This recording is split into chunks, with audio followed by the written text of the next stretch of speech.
사람이 뒷모습이 아름다워야 한다는 말이 있습니다. 뒤태가 예뻐야 한다는 말의 뜻이 아니고 떠나는 모습, 퇴장하는 모습이 아름다워야 한다는 뜻이겠죠. 처음에 등장할 때 화려한 조명을 받으며 등장했던 사람들, 마치 성공하는 것처럼 보입니다. 무대를 장악하죠. 그러나 우리들 중 그 누구도 그 무대에 계속해서 있을 수는 없습니다. 언제까지나 무대에 남아 있을 수는 없어요. 언젠가는 내려와야 하는데, 그때 사람들의 축복 속에 그 자리를 내려오는 사람이 정말로 성공한 사람이겠죠. 이스라엘의 첫 번째 왕으로 선택된 사울이 이제는 그 자리에서 내려와야 할 때가 되었습니다. 등장할 때 화려했습니다. 조명을 받으며 등장했는데 이제는 참 비참한 모습으로 그 자리에서 내려오고 있습니다. 사람들에게 버림을 받는 것도 참 비참한데 하나님에게 버림을 받았다고 하니까 말이죠. 그렇게 버림받은 사울이 얼마나 초라하게 몰락하고 있는지 오늘 성경 본문이 잘 보여줍니다. 이러한 상황에서 새로운 왕으로 이제 기름 부음을 받은 다윗은 블레셋 나라의 아기스라는 왕의 수하에 들어가서 시글락이라는 동네에 진을 치고 거기에 소위 망명 정부를 세우고 세를 키워가고 있었습니다. 그러는 사이에 사울은 왕으로서 정말 영적으로 심각한 파탄의 지경에 빠지게 되었어요. 무엇보다 하나님과의 소통이 단절되었던 것입니다. 하나님도 더 이상 사울에게 선지자를 통해서나 꿈을 통해서나 혹은 다른 영적인 매개물을 통해서 당신의 뜻을 계시하지 않았어요. 치명적인 위기입니다. 돌이킬 수 없는 내리막길을 사울이 내려가고 있었습니다. 오늘 우리가 읽은 3절 본문은 배경을 좀 설명하고 있는데 사무엘 예언자가 이제 죽게 되었다는 것이고요. 그리고 사울 왕이 그 땅에서 신접한 자와 박수를 쫓아내었다라는 기록이 있어요. 사무엘이 죽고 나서 그렇게 했다라기보다는 사울이 자신의 집권 초기에 박수와 신접한 자들을 이스라엘 진영에서 쫓아내었다라는 것입니다. 잘한 일이죠. 처음에는 그랬다는 것입니다. 왕이 되었을 때 사울은 하나님에 대한 열정이 차고 넘쳤다는 뜻이에요. 물론 사무엘 선지자의 지도를 받기도 하였고 또 왕의 권위를 가지고 무당이나 초혼자들을 그 땅에서 쫓아내게 되었다는 것입니다. 처음에는 좋은 왕이었다라는 뜻입니다. 그런데 권력의 맛이라는 게 참 사람을 묘하게 만드는 모양이에요. 아주 교만하게 변해져 가고 하나님 말씀에 불순종하고 또 사무엘 예언자하고 적대적인 관계를 갖게 되어요. 게다가 다윗이 자기 다음으로 왕으로 선택되었다는 것을 알고는 그를 죽이려고 나라의 모든 힘을 다 다윗을 죽이려고 쫓아가는데 사용합니다. 왕이잖아요. 다른 나라 왕도 아니고 이스라엘의 왕입니다. 하나님께서 선택하신 이스라엘의 왕, 하나님의 백성들을 다스리도록 선택된 사람이 하나님의 나라가 아니라 자기의 나라를 세우려고 했을 때 하나님으로부터 버림을 받게 된 것입니다. 그러던 차에 전쟁이 일어났어요. 블레셋하고. 근데 오늘 본문을 보니까 사울이 블레셋 군대를 보고 두려워서 마음이 크게 떨었답니다. 사실 이전에 블레셋과의 전쟁에서 크게 이긴 적이 있거든요. 뭐 블레셋뿐만 아니라 다른 민족과도 싸워서 크게 전쟁에서 승리했어요. 백성들을 지켰고 자신들의 왕적인 권한도 강화가 되었어요. 그러나 그것은 하나님이 그와 함께 하실 때의 일이었습니다. 하나님께서 떠나시고 나니까 블레셋 군대를 보고 사울이 두려워 빠지게 된 거예요.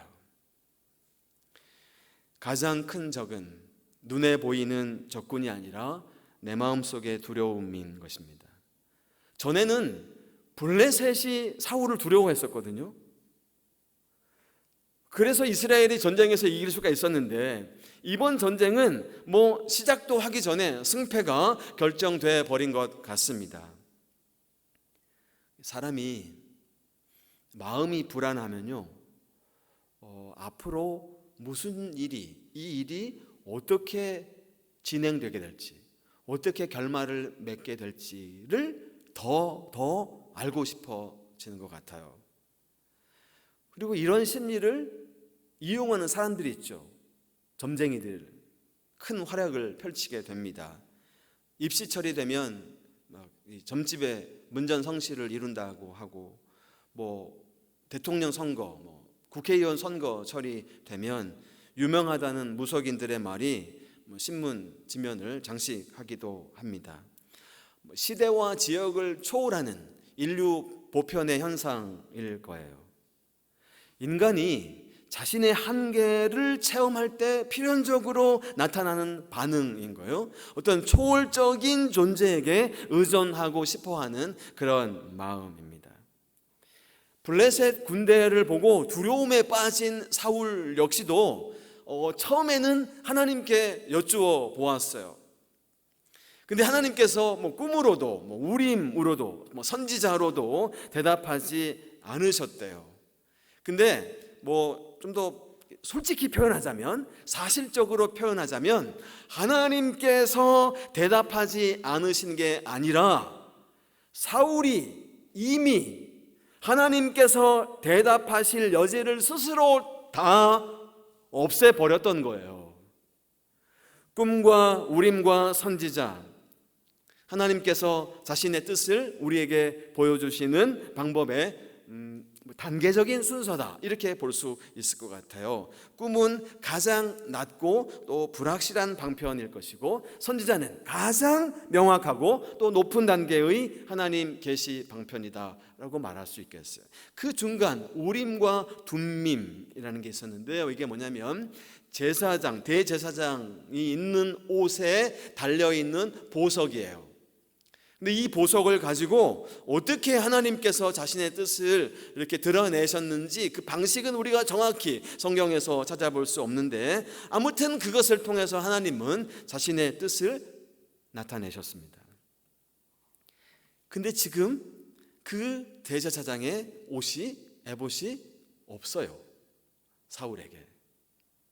일전에 대제사장 아히멜렉이 다윗을 도와준 적이 있는데요, 그 이후로 사울 왕이 이 제사장 가문을 싹 말살시켜 버렸습니다. 몰살해 버렸죠. 그때 아히멜렉의 아들 중에 아비아달이라고 했는데, 이 아비아달이 도망을 치면서 이 에봇을 가지고 다윗의 진영으로 도망을 쳤어요. 그래서 그때 다윗이 그 우림과 둠밈으로 하나님의 뜻을 발견하기도 했죠. 사울은 대제사장들을 학살하고 나서 아마 다른 대제사장을 임명했을 거예요, 자기 마음대로. 그리고 에봇도, 제사장의 옷도 자기가 다시 만들었을 거예요. 우림과 둠밈 달려 있었겠죠, 비슷하게. 근데 이것은 짝퉁입니다. 하나님께서 침묵하시는 것은 불순종한 사울에 대한 징계죠. 짝퉁 우림과 둠밈에 대해서 하나님께서 응답하실 리가 없어요. 선지자도 침묵했습니다. 그런데 이제 급하다 보니까 하나님께 여쭈어요. 근데 하나님께서 침묵하십니다. 하나님의 백성을 다스리도록 선택된 왕이 하나님으로부터 버림을 받은 것입니다. 그가 왕이라는 사실 아무런 도움이 되지 못해요. 그가 갖고 있었던 힘, 권력, 지위 어떤 도움도 발휘하지 못합니다. 한때는 자기 힘으로 권력으로 자기 하고 싶은 대로 다 하면서 살았겠지만 자기가 갖고 있는 재물이나 권력이 이제 그의 몰락, 파멸을 구할 수는 없었습니다. 자, 이렇게 하나님이 대답하지 않으시니까 그 다음에 사울이 왕으로 어떤 행동을 취하는데 참 어이없는 짓을 하고 말았습니다. 그를 더욱더 파멸의 깊은 곳으로 몰아넣게 돼요. 뭐예요? 무당을 찾아가요. 신접한 여인을 찾은 것입니다. 하나님이 그렇게 철저하게 금지하셨고 사울 자신의 손으로 정권 초기에 쫓아냈던 그 사람들에게 찾아가서 하나님이 가증히 여기시는 일을 지금 하고 있는 사울의 모습을 보십시오. 정말 희한한 사건을 지금 하고 있는 것입니다. 어떻게 이렇게 달라질 수가 있었을까요? 좌우간 신접한 여인을 찾아내어서 변장을 하고 뭐가 부끄러웠을까요?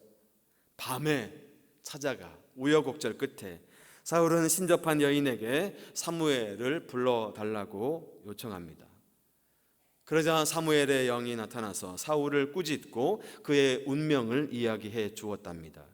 이스라엘이 블레셋에게 패배하고 사울과 그의 아들들이 죽게 될 거래요.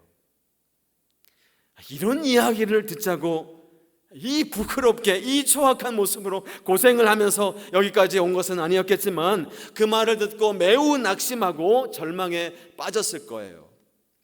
결국 전쟁에서 패배하고 목숨을 잃음으로써 말도 많고 탈도 많았던 사울의 시대가 그렇게 막을 내리게 되는 것입니다.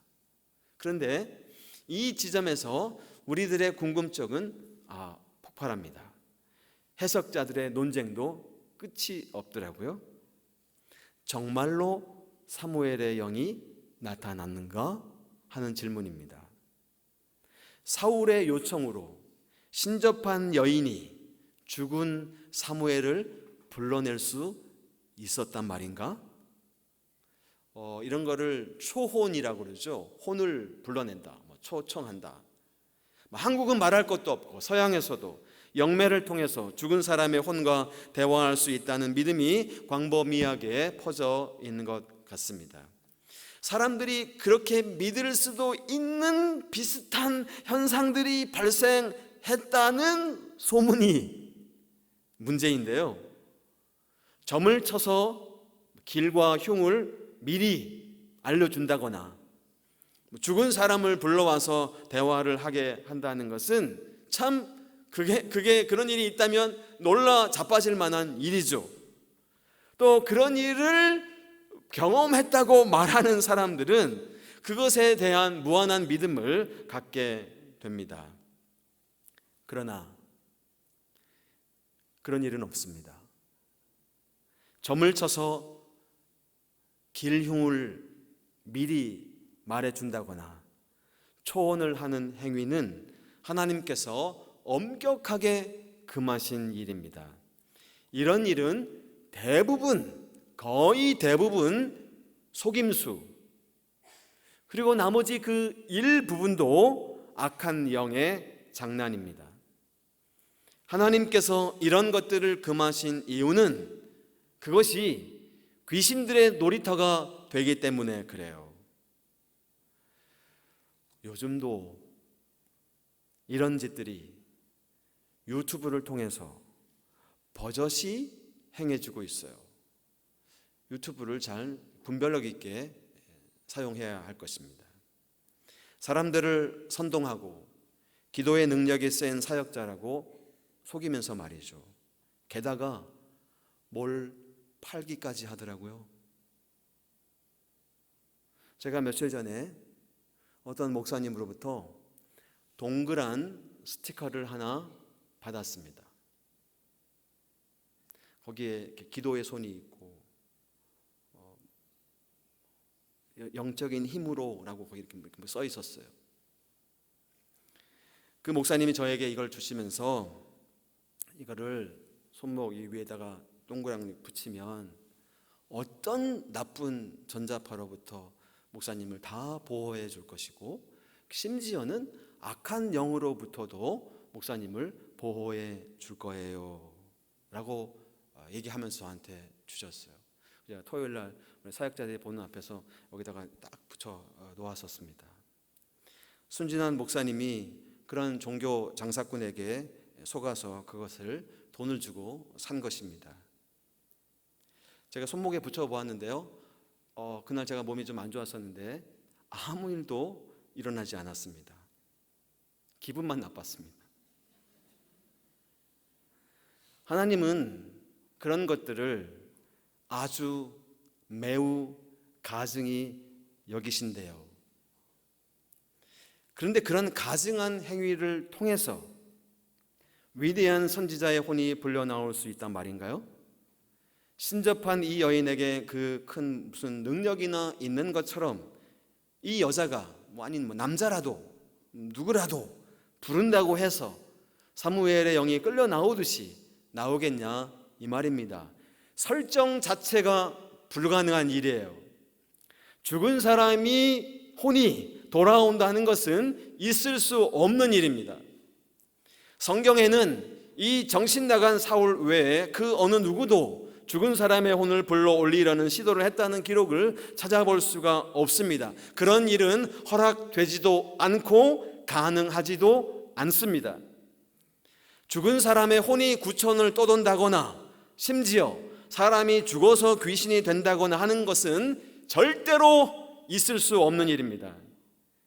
귀신은 천사가 타락해서 된 것이지 사람이 죽어서 되는 게 아니에요. 사람은 죽어도 사람입니다. 죽은 사람이 귀신이 되어서 여러분들을 찾아올 일은 절대로 없을 테니까 그런 걱정은 하덜덜 마십시오. 엔돌에 신접한 여인이 보았고 사울이 들었던 것이 어떤 물리적인 실체였는지 사실은 솔직히 말하면 알기 어렵고 사무엘의 영인지 그를 빙자한 악한 영인지 확인할 직접적인 증거는 없습니다. 자, 그런데요, 이런 다양한 수많은 해석자들의 견해는 내려놓고 그리고 본문을 한번 다시 읽어보고 싶어요. 11절에서 사울이 사무엘을 불러달라고 요청하자마자 12절에서 이 여인이 사무엘을 보았대요. 자, 그러니까 그 사이에 이 여인이 사무엘을 불렀다는 표현이 없습니다. 자, 그러니까 이 여인이 뭔 주술적인 행위를 했든지 그는 전혀 상관없이 사무엘의 영이 나타난 것이에요. 어떻게 된 것일까요? 좌우간 그랬더니 이 여인이 소스라치게 놀랬대요. 당연히 놀랬겠죠. 자기가 어떤 행위도 하기 전에 사무엘이 나타났다고 하니까 놀랄 수밖에 없었겠죠. 사울이 사무엘을 알아보지 못하다가 겉옷을 입었다는 말에 사무엘인 줄 알고 그때서야 땅에 엎드려 절을 하였다는 것입니다. 그리고 그 이후에 우리가 읽지 않았지만 사울과 사무엘의 대화에서 사무엘의 영은 하나님의 심판과 사울의 비극적인 최후를 선언하였습니다. 이것도 갑자기 나타난 그런 메시지가 아니라 이미 주어졌던 메시지를 다시 정확하게 확인해 준 것입니다. 만약 이것이 사탄의 장난이었다면, 악한 영의 장난이었다면 사무엘이 거듭 확인해 주는 하나님의 메시지를 설명할 방법이 없어요. 그러니까 이 여인이 뭔 주술적인 행위를 했든지 그것 전혀 상관없이 하나님께서 사무엘의 영을 보내셔서 한 번 더 사울에게 하나님의 약속을, 나라의 운명을 말씀하셨다는 것입니다. 사무엘의 메시지는 두렵게 전달되었습니다. 최종적이며 절대적이었습니다. 아무런 호소도 항고도 논증도 대안도 허용되지 않았어요. 중요한 건 목소리가 전해졌다는 것입니다. 목소리는 죽음과 파괴, 무효를 말할 뿐이었습니다. 사무엘이 전하는 사울의 미래는 사무엘상 15장에서 하나님께서 사울을 버리신 이후에 한 음절도 바뀐 적이 없습니다. 사울을 최종적으로 신속하게 죽음으로 몰고 간 것은 사무엘의 분노가 아니라 우리 하나님 여호와의 주권, 다스림이었습니다. 타협할 수 없는 하나님의 다스림. 친애하는 교우 여러분, 생각해 보십시오. 사울은 성경 그 누구보다 출발이 좋았어요. 집안 좋고 인물 빠지는 게 하나도 없었습니다. 그런데 그의 마지막이 너무나 불쌍하고 비참합니다. 사울이란 이름의 뜰, 샬이라는 동사가 원형인데요, 잘 듣다, 구하다 이런 뜻이에요. 이름 뜻 그대로라면 평생 하나님의 뜻을 구하고 하나님의 음성을 듣는 그런 태도를 가지고 있어야 되는데 그렇게 하지 못한 거예요. 하나님과의 교통이 완전히 끊어진 것입니다. 하나님께서도 사울에게 더 이상 메시지를 주시지 않았어요. 사울의 위기는 거기에서 시작된 것이고 사울의 위기가 국가적인 위기로 이어지게 된 것입니다. 역사적으로 영적으로 어두운 시대에 오는 대표적인 특징은 말씀이 희귀해지는 것입니다. 하나님의 백성들이 말씀에 대해 무지하게 되고 말씀을 전하는 사람들이 형식적으로 전하거나 자신의 유익을 위해서 말씀을 사용하게 된다는 것입니다. 그런 대표적인 시대가 사사시대고 또 중세시대 아닙니까? 역사의 교훈을 삼아 우리는 그러므로 매일매일 민감하게 하나님의 음성에 귀를 기울이고 오감을 여거 하나님의 말씀을 듣고자 하는 배고픔과 갈망을 가지고 있어야 되겠죠. 사랑하는 교우 여러분, 오늘 본문의 이 사건 자체는 사울이 무당을 찾아가서 이런 사건 자체가 무슨 의미가 있는 게 아니죠. 하나님의 영이 떠나버린 사울이 어떻게 몰락해 가고 있는가를 우리에게 보여주고 있는 것입니다. 그 과정에서 사울이 그 일상 가운데서 선택하고 결정했던 작은 선택과 결정들이 그를 이렇게 만든 것입니다.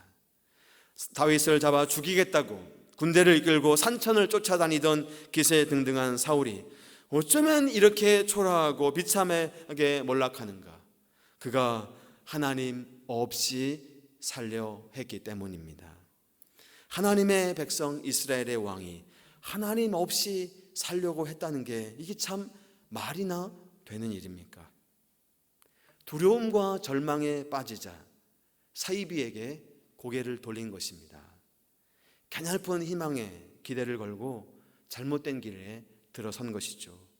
사무엘의 가르침을 거스르고 신명기의 금지 조항도 거스르고 자기가 왕으로 내린 칙령까지 거스르면서까지 그렇게 하면서까지 무당을 찾아가는 그의 선택과 결정은 도덕적인 절망, 신앙적인 실패의 증거였습니다.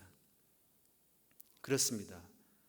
여러분, 우리가 경험하고 있는 모든 종류의 두려움과 절망, 고통과 상실을 하나님의 주권이라는 맥락 안에서 다룰 수 있는 크리스천들이 되어야 하겠습니다. 우리가 경험하는 모든 종류의 두려움과 절망, 고통과 상실, 실패까지도 하나님 앞에 하나님의 주권 앞으로 탄식하며 주님 앞에 나아가야 합니다. 절망과 상실을 빨리 잊어버리는 게 이게 능사가 아니죠. 절망과 상실과 두려움과 실패를 대수롭지 않게 여기는 것도 바람직하지 않습니다. 근데 우리 시대의 문화가 두려움과 고통, 절망과 실패를 다루는 일방적인 방식이 그래요. 부인하고 회피하려고 합니다. 비성경적이고 비인간적이에요. 우리 사회에 우울과 중독이 만연한 이유가 바로 거기에 있는다고 저는 판단합니다. 부인하고 회피하는 방식으로 말이죠. 중독은 고통과 상실을 부인하기 위한 보편적인 인류의 방법입니다. 일 중독, 알코올 중독에 이르기까지 우리가 인격적인 고통을 느끼지 못하도록 비인격적인 것들로 우리를 채우거나 마취시켜 버리는 것이죠. 우울은 회피의 심리에서 발생하지 않는가 싶어요. 고통과 상실, 실패와 절망의 현실을 있는 그대로 대면하지 않고 오랜 시간 축소시켜버린 결과 우울에 빠지면 무감각해지고 둔감해지는 것이니까요. 우리 사회는 지금 심한 우울과 중독에 빠져 있는 것 같아요. 두려움과 실패를 대면할 줄 모르거나 회피하는 증상, 원하는 것을 얻지 못하거나 뜻대로 안 되는 것을 견디지 못하는 증상, 이런 증상이 우리 사회 구석구석에 만연되어 있어요. 그렇게 두려움과 절망, 고통과 상실, 거절과 실패에 대해서 부인하면 할수록, 회피하면 할수록 점점 우리는 인간 이하의 존재로, 서로가 서로를 하찮게 여기는 존재로, 거짓 미소로 인생을 채우는 텅 빈 껍데기가 되어 갈 것입니다. 그러므로 공동체가 필요한 것이고 탄식의 노래가 우리에게 필요한 것입니다. 우리가 하나님의 자녀로 살면서 하나님 없이 사는 일이 없도록 합시다. 우리가 좋은 일을 맡았다고 해서 자동적으로 좋은 일을 하게 되지는 않는 것 같아요. 하나님을 잃어버린 자가 얼마나 절망적으로 발버둥을 치게 되는지 사울의 이 비참한 뒷모습이 우리에게 경고가 됩니다. 그러므로 우리의 인생 마지막 그날까지 믿음으로 순종하며 승리하며 살게 되기를 축원합니다. 우리에게 찾아오는 고통과 두려움과 절망과 실패와 상실을 무시하거나 회피하지 말고 탄식의 노래에 담아 하나님 앞에, 하나님의 주권 안에 이렇게 하나님 앞에 내어드리는, 십자가 앞에 내어드리는 그 일에서부터 치유가 시작될 수 있기를 소망합니다. 우리 함께 기도하겠습니다. 살아계신 주님, 우리가 하나님 없는 두려움에 빠지지 않도록 질병이나 사고나 실패 앞에서라도 주님을 찾고 의지하는, 그래서 진정한 회복과 치유의 역사를 경험하는 참된 지혜자들이 되게 하여 주옵소서. 그 일에 공동체를 주시니 감사합니다. 우리 백석대학교의 공동체가 그런 치유와 회복이 일어나는 그런 공동체 되게 하여 주옵소서. 하나님이 우리와 함께 해주시는 것을 믿으며 예수님의 이름으로 기도하옵나이다. 아멘. 그렇게 우리와 함께 하실 주님을 우리가 소망하며 우리가 하나님 품에 있을 때 우리의 영혼이 안전하다고, 주님의 손길로 우리의 삶을 안으시니 평강이 내 삶을 덮는다고, 비록 우리가 넘어지고 흔들리지만 주님 안에 있다면 주님께서 우리를 붙들어 주실 것이다 라는 고백이 담은 찬양인데요, 우리 다 같이 일어나셔서 내 아버지 그 품 안에서 내 영혼은 안전합니다. 우리 함께 찬양하겠습니다. 내 아버지 그 품 안에서 내 영혼은 안전합니다. 주 손길로 내 삶을 안으시니 그 평강이 나를 덮습니다. 나 비록 넘어지면 흔들리지만 주 내 안에 거하며 나를 붙드시니 내 생각은 주께로 돌리고 주시는 평강의 옷을 입습니다.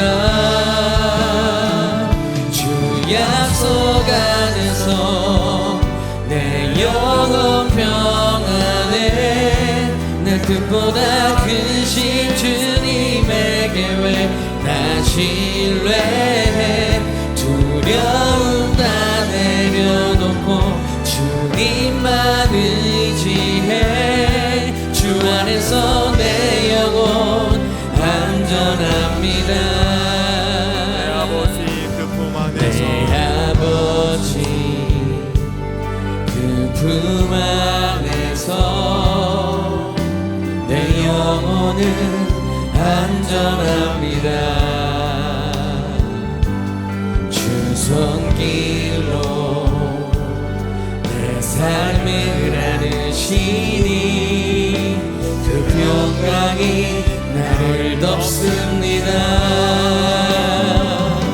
나 비록 넘어지며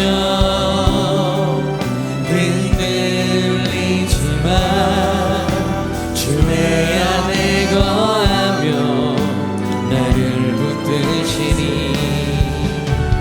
내 생각을 주께로 돌리고 주시는 평강의 옷을 입습니다. 주 약속 안에서 내 영혼 평안해 내 뜻보다 크신 주님의 계획 나 신뢰해 두려움 다 내려놓고 주님만 의지해 주 안에서 내 영혼 안전합니다. 주 약속 안에서 주 약속 안에서 내 영혼 평안해 내 뜻보다 크신 주님의 계획 나 신뢰해 두려움 다 내려놓고 주님만 의지해 주 안에서 내 영혼 다시 한 번만 더 안전합니다. 주 약속 안에서 내 영혼 평안해 내 영혼 평안해 내 뜻보다 크신 주님의 계획 나 신뢰해 두려움 다 내려놓고 주님만 의지해 주 안에서 내 영혼 안전합니다. 우리 함께 기도합시다. 주님, 우리가 때로 연약해서 실수도 하고 또 잘못도 하고 죄도 짓습니다.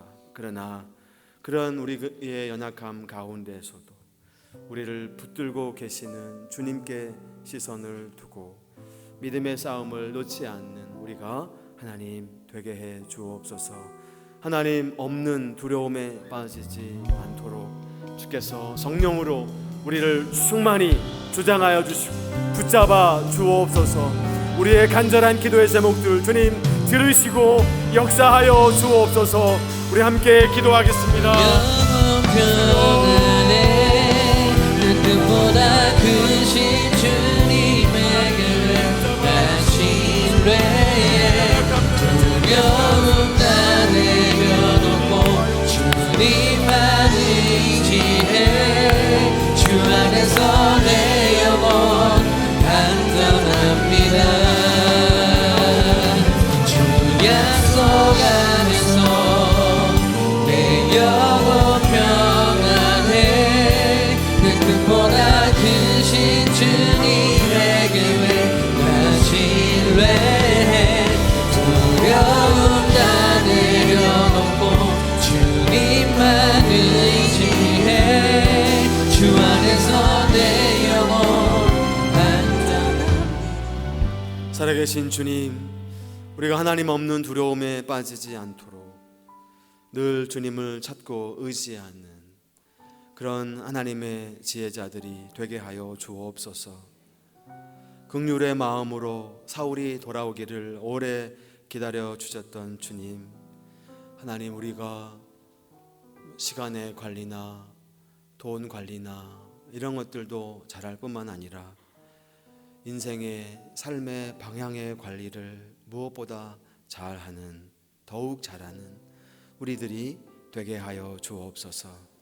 하나님께서 우리 삶 가운데 함께 하여 주시고 우리 삶을 인도하여 주시는 것을 믿고 주님께 시선을 두고 이번 한 주간도 살아낼 수 있도록 도와주옵소서.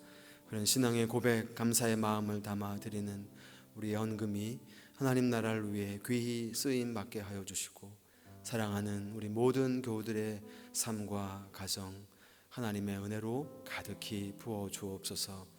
하나님의 도우심을, 하나님의 은혜 베푸심을, 치유하심을, 회복케 하심을 간절히 기도하는 형제 자매들의 기도를, 눈물의 기도를 주님 들으시고 하나님의 시간표에 하나님의 방식으로 역사하여 주옵소서.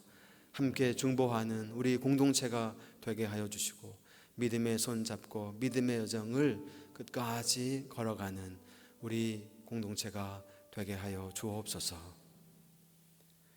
주 예수 그리스도의 은혜와 하나님의 사랑과 성령의 교통하심이 고상하고 겸손했던 한 사람의 상승과 몰락을 우리가 함께 돌이켜 바라보며 사울의 길이 아니라 다윗의 길을 걸어가기를 간절히 소망하는 사랑하는 성도들 위해 우리 백석학원과 백석총회, 한국교회와 우리나라 대한민국 위에 지금부터 영원토록 함께 있을지어다.